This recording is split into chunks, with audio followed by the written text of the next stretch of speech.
Gatho muno ni undu wa gucoka ofici ino ya Director of Public Prosecution ya kiruta a final list ya suspect aria maragikuruhanio na gikuo giki kia Albert Ojwang na undu wa kugegania muno ni DIG Langat ndanakorwo akigwetwo undu watiga andu na marakara maingi muno.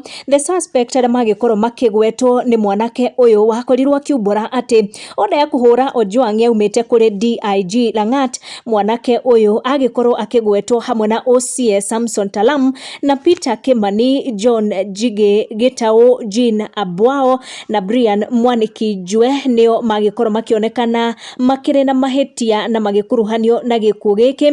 Kaundu gatiga a Kenya na marakara ni kuona DIG Langat, who raised a complaint about Ojwang, was left out. Aipoa iria ragithurimaga kesi ino yothe ikiuga ati ndinona DIG Langat ari na maundu magukorwo akiari iguru rigie gikuo giki, na ni ukuona mawoni ma a Kenya. Toyo wakiuga the killer squad commander walks free, oyo akiuga big fish swallowed small fish. Oroho thirikari ni arugama na yakorwo ikiuga gutire mirurungano ikahanika 25th of June. Government spokesperson Isaac Mwaura niwe wanirira ndeto ino akiuga gutire mirurungano igetikirio guthie na mbere Wednesday ukite. Mwaura akiuga ati muthenya ucio ni wa kuruta wira ota mithenya iri ingi ambao sasa ndio tunasema kama serikali huo ni uasi.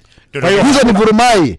Hayo sio maandamano. Kwa hiyo msimamo wa serikali ni kwamba hakuna maandamano tarehe 25. Hakuna mambo ya maandamano. Hiyo ni siku ya kawaida, unaweza kuadhimisha ukiwa kwako nyumbani.